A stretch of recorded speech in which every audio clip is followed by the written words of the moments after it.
Cet homme voulait tellement avoir un fils. Tout le village est venu donner des conseils au couple. Certains ont dit qu'il fallait nourrir la vache noire de la main gauche avant le lever du soleil. Quelqu'un a même sorti une prière pour un fils et leur a dit de la réciter religieusement. D'autres ont dit qu'il valait mieux s'abstenir de relations sexuelles avant d'essayer. Le couple les a tous suivis. Le jour où la femme a accouché, tout le village est venu attendre dans la cour.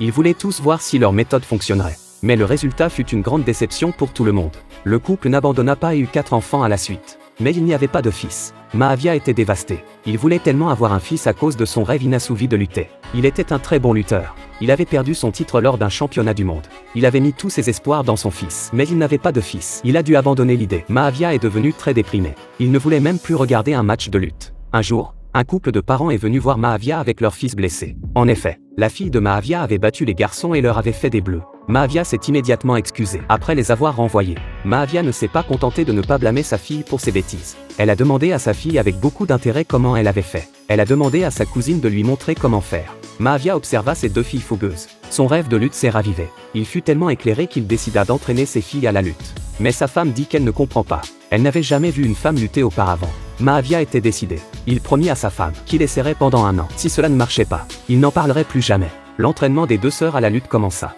Chaque matin, elles sont réveillées à 5 heures. Elles s'accroupissent, courent, se musclent. Elles courent devant. Mahavia les suit à vélo. Pour garder leur corps en forme, leur père leur interdit de manger de la malbouffe. Sous l'effet de l'entraînement intensif, les sœurs ont vite perdu le fil. Elles voulaient abandonner la lutte. Mais leur père a refusé. Elles se sont même fait couper de force leurs longs cheveux. Elles étaient dégoûtées par leur père qui leur imposait son rêve.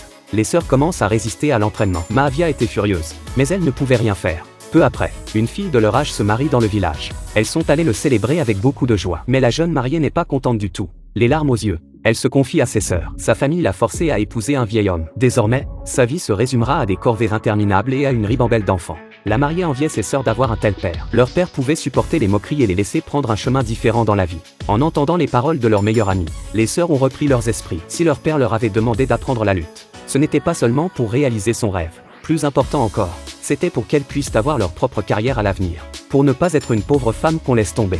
Cette fois, elles ont repris leurs esprits. Elles étaient déterminées à s'entraîner dur. Cette fille fait de la lutte pour la première fois. Il y avait beaucoup de scepticisme sur le ring. Personne ne croyait qu'elle pouvait battre un homme. Même l'arbitre lui a dit « Choisis celui que tu peux battre ». Elle n'a pas choisi le plus petit ou le plus mince. Elle a choisi le plus fort des 4. Le combat commence. L'attaque de Gita était féroce. Elle a utilisé ses compétences pour mettre son adversaire au sol. Le garçon, qui avait été sous-estimé, donne tout ce qu'il peut, mais la fille reste calme et posée. L'écart physique est trop important. Après quelques rounds, son adversaire remporte le match. La fille a surpris tout le monde par sa performance. Elle n'a pas battu son adversaire, mais lui a rendu la tâche très difficile. Un prix spécial a été décerné à Gita, en son honneur. 1 heure plus tôt, ils avaient presque fait fuir le père et la fille. Il n'y a jamais eu de précédent de lutte féminine dans cette petite ville. Aujourd'hui, Gita a non seulement fait ses preuves, mais elle s'est aussi fait un nom en tant que femme. Mais c'est toute la reconnaissance qu'elle a reçue. Elle n'était pas heureuse. La nuit, Gita pense à sa défaite sur le ring. Elle n'arrive pas à dormir. Elle demande à son père quand aura lieu la prochaine compétition. Mahavia était ravi de la nature compétitive de Gita. Il continue à l'emmener avec lui. Gita remporte les championnats les uns après les autres. Elle remportait tous les championnats. Où qu'elle aille, elle est devenue une superwoman imbattable. Il y avait encore des hommes qui n'aimaient pas l'idée de la lutte féminine. Le directeur de l'école ne voulait pas donner à Gita le temps de s'entraîner. Le personnel de l'association sportive refusait de soutenir financièrement Gita. Cela n'a pas empêché Gita d'aller de l'avant. Un père quitte son emploi pour se consacrer à l'entraînement de sa fille. Au tournoi national de lutte junior, elle gravit les échelons et devient la fierté de la ville. Sa carrière de lutteuse va crescendo. Des juniors aux adultes, Gita devient enfin championne nationale. Tout le monde a dit que le souhait de son père avait été exaucé. Mais son père disait que ce n'était qu'un début. La carrière de lutteuse de Gita avait de plus grands défis à relever. La jeune fille arrache son manteau et se précipite sur son père. Elle le fait tomber et le plaque au sol. Bien que le père ait une grande habileté, mais comment pouvait-il battre la jeune Gita? Sa respiration devient de plus en plus lourde. Sa force n'est pas suffisante. Mahavia fait face à la fureur de Gita. Il est bientôt vaincu. Gita se battait si fort pour prouver qu'il suivait les instructions de son entraîneur. Les mouvements et les tactiques de papa étaient trop démodés. Mahavia resta longtemps assise sur le sol, incapable de se relever. Depuis que sa fille était partie s'entraîner avec l'équipe nationale, elle était devenue une étrangère. Gita a commencé à se laisser pousser les cheveux et à s'habiller. Elle ne respectait plus toutes les règles que son père lui avait interdites. Plus important encore, elle avait perdu les compétences que son père lui avait enseignées. Au lieu de cela, elle écoutait des entraîneurs arrogants. Sa sœur a fait remarquer à Gita qu'elle avait eu tort d'affronter son père.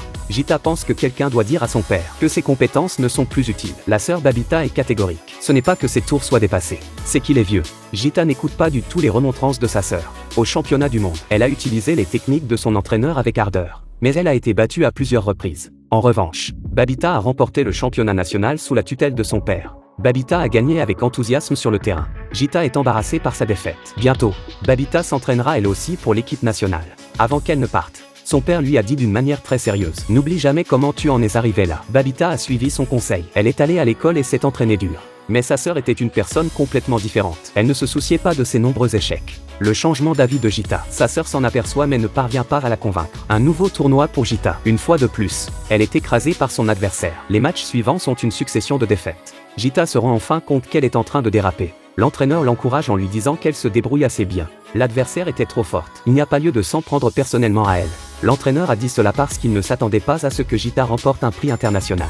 Le fait de perdre et de ne pas être apprécié par l'entraîneur pesait sur Gita. Si tu ne peux pas gagner une médaille internationale, je ne sais pas qui d'autre Linda. Babita n'aime pas sa sœur aujourd'hui, mais elle lui a dit sincèrement. Babita encourage Gita à appeler son père. Elle a composé le numéro de son père avec culpabilité, mais n'a pas pu dire un mot. Elle s'est contentée de pleurer. Mahavia a senti le besoin de sa fille. Reprend confiance en elle. Elle s'est empressée de louer une maison près de leur terrain d'entraînement, avec l'intention d'entraîner sa fille lors de sa prochaine séance d'entraînement. Gita a coupé ses cheveux courts et est redevenue la jeune fille compétitive qu'elle était. Elle et sa sœur se réveillent tous les jours à 5 heures pour être entraînées par leur père. Puis elle est retournée s'entraîner avec l'équipe nationale comme d'habitude. Quelques mois très difficiles se sont écoulés. Gita a finalement participé à son grand tournoi international. Sur le terrain, Gita s'est battue avec passion. Sur le terrain, le père de Gita lui donne des conseils. Gita est arrivée jusqu'en finale. C'est alors que l'entraîneur jaloux, il craignait que Mahavia ne s'attribue tout le mérite. Le jour de la finale, il enferme Mahavia dans la buanderie. Gita n'avait aucune confiance dans ce match. Son adversaire l'avait déjà battu 2 fois, sans les conseils de son père et sans la peur de son adversaire. Gita était l'outsider de ce match. Gita était l'outsider dans les 2 premiers jeux. Dans les 20 dernières secondes, elle avait toujours 4 points de retard. Elle s'est alors souvenue des enseignements de son père. À ce moment-là, elle est déterminée à gagner. Elle jette son adversaire par-dessus sa tête et la fait tomber violemment. Dans les dernières secondes, elle marque les points les plus élevés. La victoire est acquise. À la fin du film, Gita reçoit la médaille d'or. Elle la remet à son père, les larmes aux yeux. Le père est lui aussi en larmes. Son rêve s'est réalisé pendant des années. Gita prouve également aux gens que les femmes peuvent tout faire. Allez et embrassez un monde plus large. Votre vie ne sera jamais limitée.